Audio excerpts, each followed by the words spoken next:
So we've got to talk about this. Hyundai's removing even more features from the 2026 Hyundai Kona, which leads me to believe that something's in the work in regards to this particular model for 2027.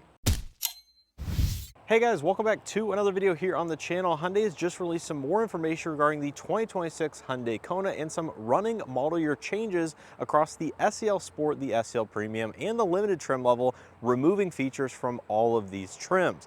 Now, just last month, I think it was 1 month ago to the date, I did a buyer's guide side-by-side trim comparison running through the base SE all the way up to the fully loaded limited and everything in between, going over all the features and options that you'll find between each of these and some of the key differences. And that is now changing here just 1 month later. So that video is still relevant. However, this one is going to contain all of the up-to-date information regarding features that are no longer going to be found at all across any Kona, including built-in navigation, which we'll be touching on here in just a few minutes. So I want to run through all of the features that are going away due to this running change that they're making effective October 1st and January 1st, depending on the trim.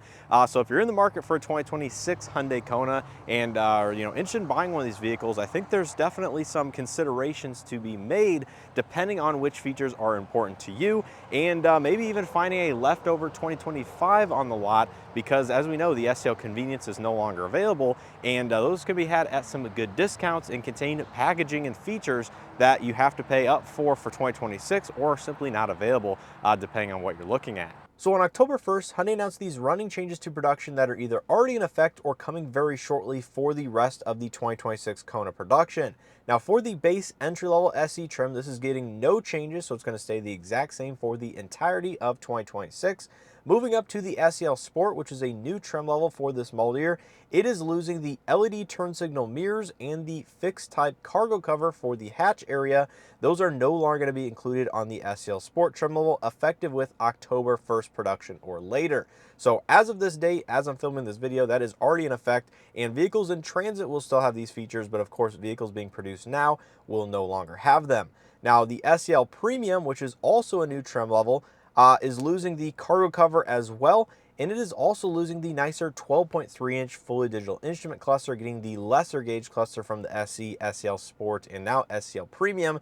And the only way to get this digital cluster now moving forward is on the fully loaded limited trim level. That is also in effect as of October 1st. And then finally going up to the fully loaded limited, this is the most shocking aspect to me, is that it is losing CCNC navigation, or the built-in navigation system, which also removes dynamic voice recognition, Wi-Fi hotspot, highway drive assist, and navigation-based smart cruise control from the available feature set of that vehicle, as it is all tied into the navigation system. So those features are going away, as well as Hyundai Digital Key 2.0 Touch, so it's going to get the regular proximity key entry system like every other Kona as standard.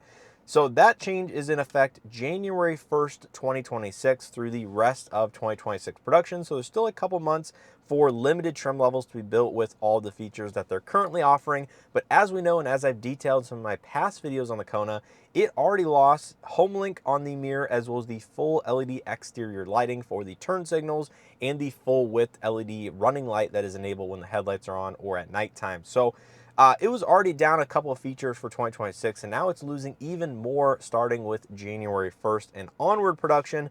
And overall, I think this is quite disappointing to see for the entirety of the Kona lineup, because not only am I sitting in a 2025 SEL Convenience, which is not a package offered, which I think is a pretty good deal if you're looking at one of these brand new on dealership lots, because it still retains the included complimentary maintenance, which no 2026 Hyundai vehicle in general gets. So that's an advantage of this particular vehicle in general.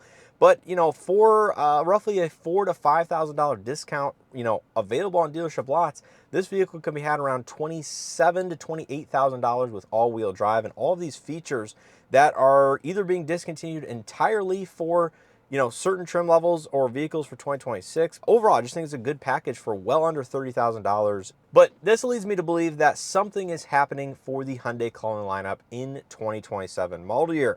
As we know, the Hyundai Kona was debuted and released for 2024, so it's been out for 3 model years for 26. And typically that's Hyundai's refresh cycle for vehicles in terms of their generation. Now, with that being said, what's interesting about the Hyundai Kona is over time, sales have certainly started to slow on this model. where sales on the Hyundai Venue, which I thought was going to be discontinued like 2 years ago now, is still being imported, still being sold, and sales on that particular vehicle are actually increasing over time, which is probably not something that Hyundai was expecting. So it leads me to believe that the Kona is either A, due for a mid-cycle refresh, and hence these changes for 2026, or B, maybe there's something going on in terms of the next generation infotainment system alongside a mid-cycle refresh. Maybe there's a fast-tracked redesign coming to the Kona.